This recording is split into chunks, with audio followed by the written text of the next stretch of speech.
If you're a commission salon or spa owner working nonstop, barely paying yourself, and wondering how in the heck this became your life, you need a serious upgrade.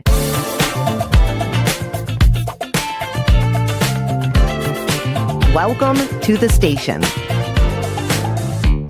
Hey, welcome back to the station, the podcast for salon and spa owners who are done feeling like they're carrying the whole thing alone and ready to build businesses that actually work with them, not against them. I'm Brie, founder of the Beauty Biz Agency, and as always, I've got my ride or die co-host and co-founder Chandra here with me today. Hey, girl. Hello. How are you? Doing good today. It's Tuesday. It's a short week, so it'll be good. Amazing. Okay, so I have a question for everybody out there. How many times have you revamped your service menu, you've launched a shiny new promo, or you've just rewritten your policies only to feel just as frustrated as you do now 6 weeks later? You told yourself, it's time for a fresh start.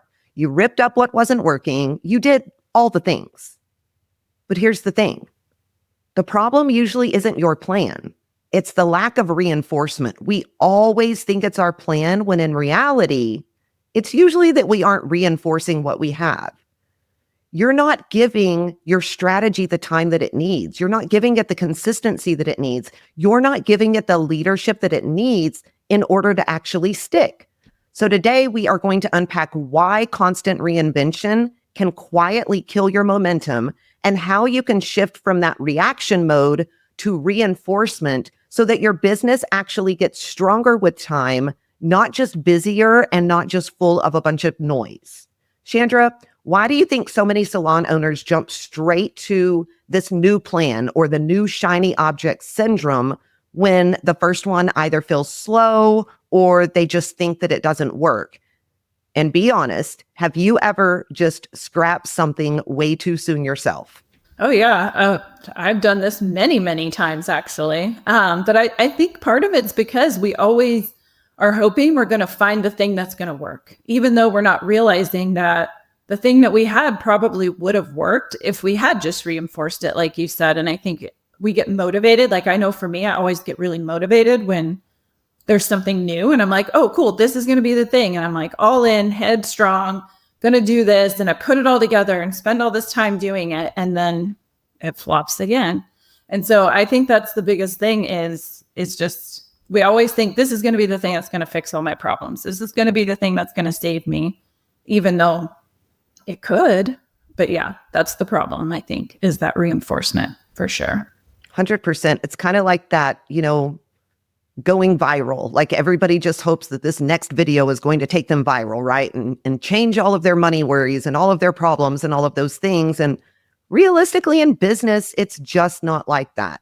And that kind of reminds me of a client that we coached last year. She ran new promotions every month.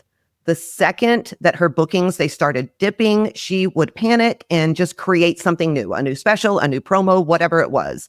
When a policy felt really hard to enforce, she would just replace it instead of just holding the line the way that you need to.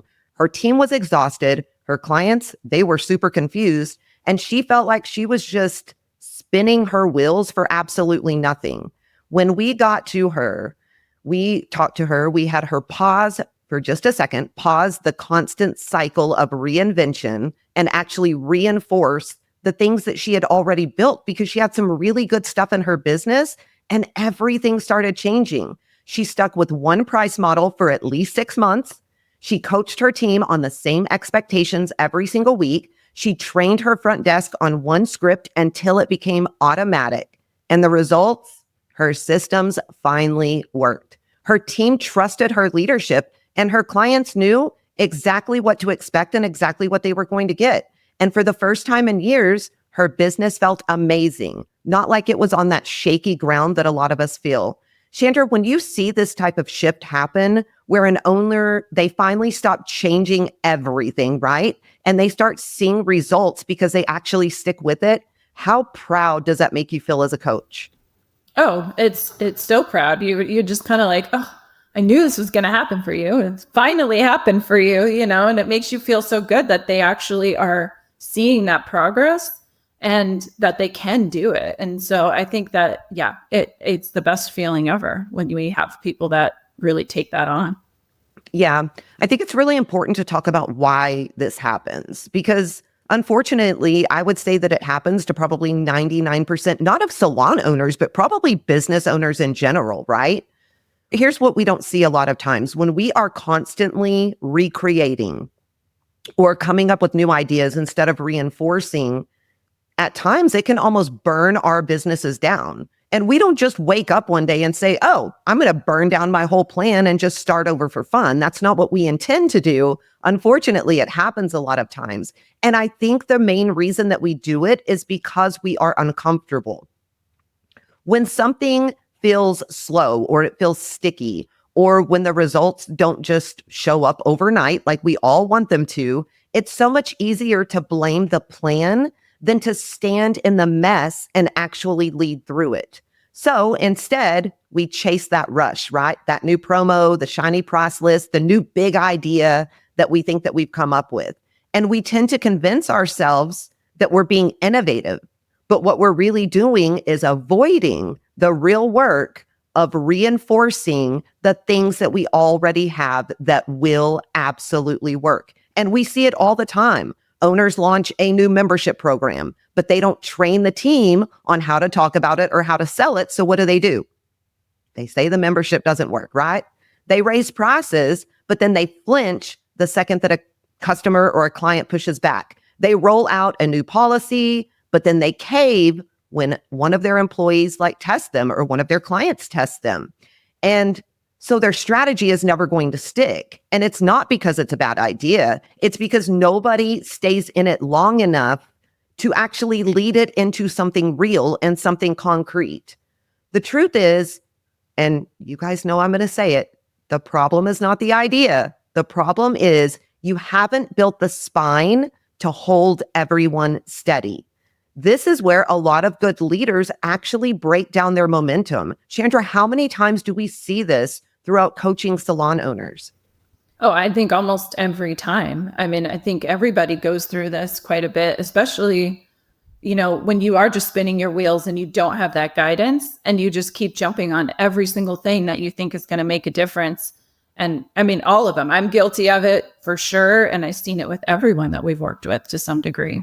Yeah, 100%. I used to self-sabotage. That's kind of how I see it constantly. We all think that a new plan is going to fix what's broken. But really, all it does, and this is from my experience, is it buys us a little bit of dopamine before we get sucked right back into the same cycle, right? That frustrated, confused, and working twice as hard for the same result cycle. I totally get it. It feels better to change something than to actually own that maybe the thing that needs to change is us, is you. Maybe it's our discipline. Maybe it's our follow through. Maybe it's our willingness to stand in the discomfort and do it again and again until it actually works. When owners come to us and they ask us, what's the one thing I should do to get unstuck? I think Chandra and I always tell them the same thing. Stop freaking blowing it up. Stop blowing it up. Sit your butt in the chair, lead what you said you were going to lead fully, clearly, and long enough for it to actually have the opportunity to work. And then if it's still broken, you'll know because you gave it every shot that you could in order to succeed. In my opinion, that's how you fix a business, not by burning it down every single quarter, but by reinforcing what's good, by patching the leaks, and by leading people through the awkward middle where real growth actually happens. Chandra, the moment that owners want to run for something new, but they know deep down that they actually need to stay the course, how do you usually talk them down from the ledge? I mean, sometimes I think it's just a matter of telling them, you stop adding new things. Stop trying more things. We need to take a pause. We need to take a step back, or we need to look at what you already have. We need to look at how you're reinforcing it. What are the things you have in place right now to mitigate those situations? And usually they don't have anything. And that's usually the first place that we need to start working, is actually putting in what they need for themselves to actually hold the people accountable, or, actually work the the systems or policies or new things they're trying to do before they start jumping on to everything else. So I think that's the biggest thing, is taking that pause and seeing what are you actually doing now to reinforce the things you have. And I think a lot of times that uncomfortable feeling that people get, it's because a lot of the things that we have created, right? A lot of the systems, a lot of the structures, a lot of the policies that we have in our businesses, they have consequences, right? Employees aren't doing what they're supposed to. So instead of having the talk, what do? We start changing things because we think that it's always us. So we think it's always the system, when in reality, it's the implementation side that a lot of owners are scared to face. Why do you think? Because here's the deal. And I know I say this all the time, but in different industries, that's not how it works. You get written up. You get in trouble. You have to follow rules. But for some reason, in the salon industry, we are terrified of our employees. Chandra, why? Why? I think it's just the fear of them leaving. I think they're afraid they're going to leave. I think they're afraid they themselves, like as the owner, don't know how to have those conversations in a constructive way.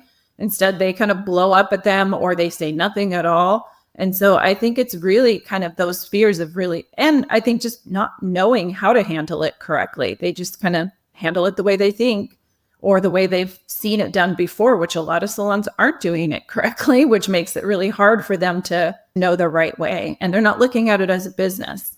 They're looking at it more emotionally, more personally, instead of actually looking at the bigger picture of this is a business. Yep. I think you hit the nail on the head right there. For some reason, salon and spa owners are notorious for running their business off of emotions instead of off of strategy and systems and operations and processes and those things. 100%. So if you guys are sitting out there right now and you're thinking, all right, dang, Brie and Chandra are reading my mind. I do this. I blow things up the second that they get uncomfortable. That's actually good, because it means that you're awake. It means that you are ready to change possibly and ready to do things differently. So let's talk about how you can actually shift from reaction mode to reinforcement mode, because new ideas are never going to save you, or usually they don't. We'll put it that way. But better discipline, that is always going to help you be a better leader, a better owner, a better person all the way around. So here's exactly how you can lock it in when you want to run from the patterns that you have. Number one is sit in the discomfort, but sit in it on purpose. So the next time you catch yourself wanting to toss your pricing or flip your policies because it feels hard, just pause for a second and ask yourself, is this really, really broken? Or am I just so uncomfortable because it's not working instantaneously the way that I want it to? Most of the time, it's the second one. Your job as the owner, as the leader, as the coach, as the guide is to hold the line through the awkward part where growth actually happens. Chandra, why is it so important just to hit that pause button for a second? Well, I think because then you realize where the real issue lies. You know, if you pause and you kind of look at that from a different perspective, then you kind of can understand exactly what's going on instead of just pushing it aside and trying to ignore it. Yeah, I agree. I also think that we should probably kind of train our brains to reinforce things twice as long as we think we actually should.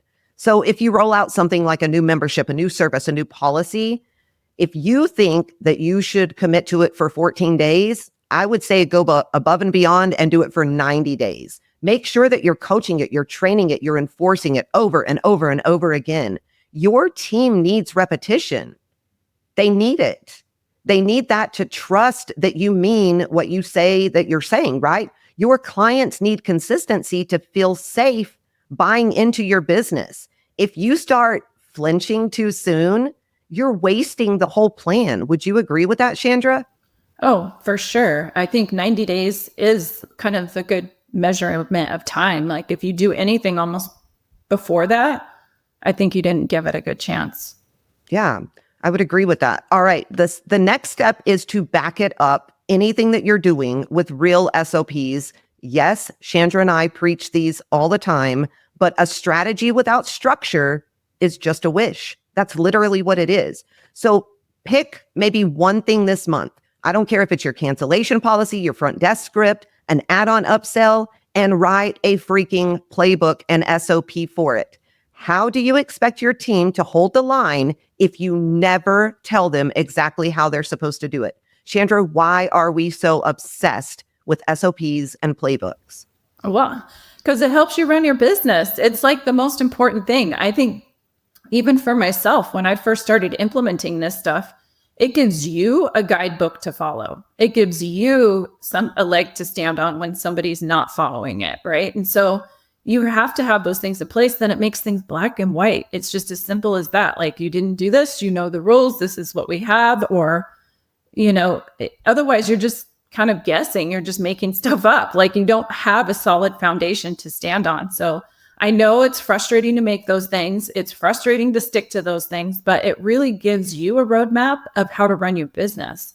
And so that's why they're so important to me. I think that's why we really preach them like crazy, even though we get eye rolls sometimes. Like, why do we have to have all these things? It's like, well, then how do you run your business? Like, it gives you that roadmap to know exactly how everything needs to be done, how everybody needs to perform, even the client policies, like literally everything. So they are so, so important.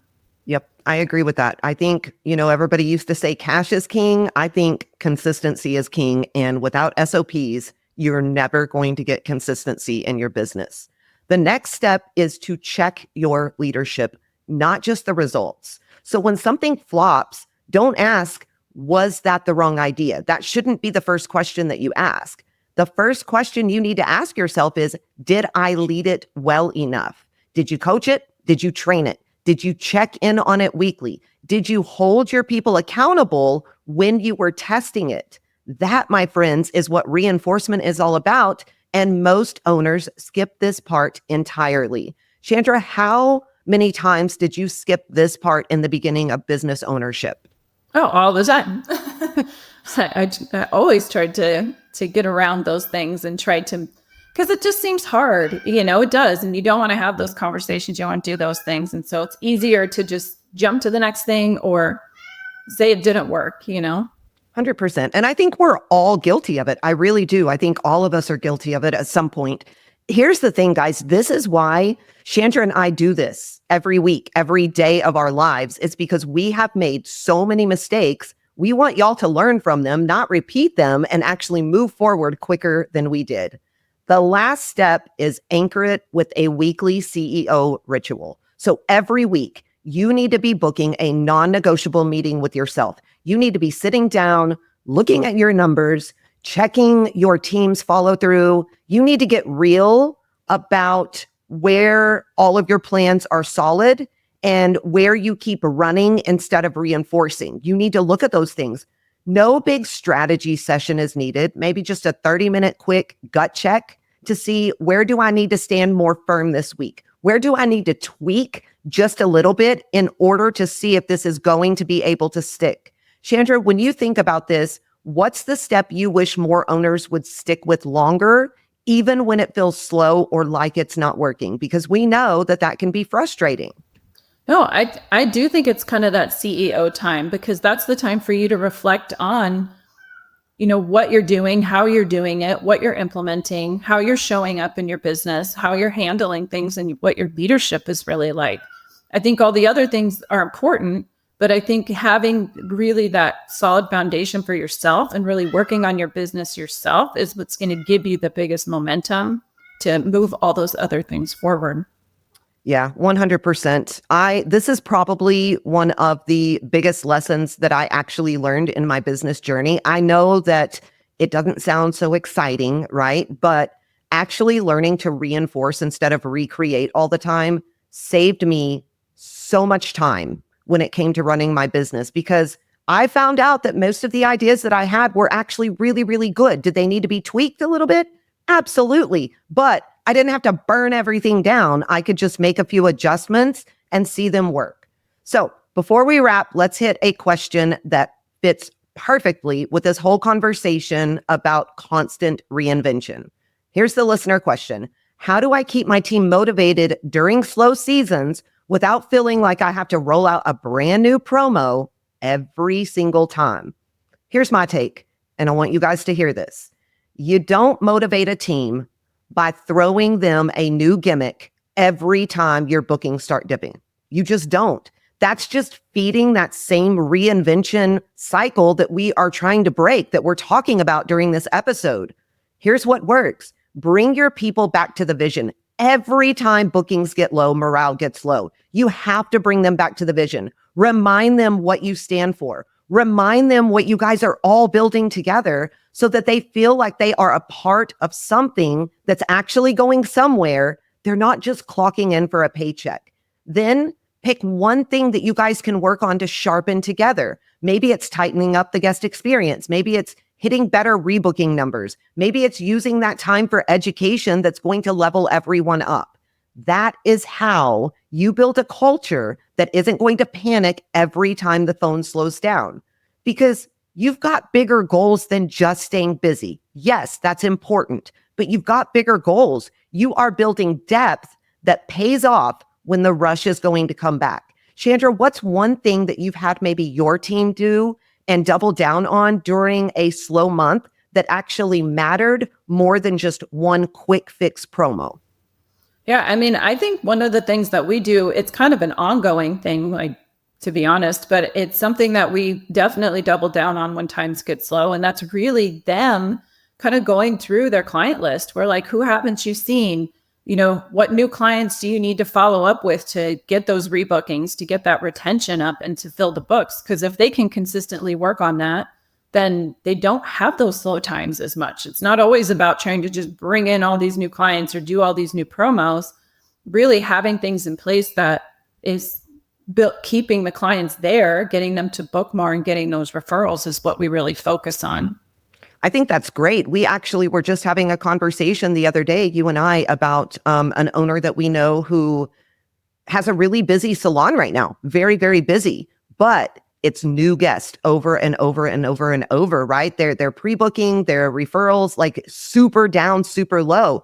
One day, new clients are going to stop. You can't depend on bringing in 100 new clients every single week all the time. That stops at some point. So I think focusing on things like that with your team, like you just said, is so freaking important. Here's the bottom line.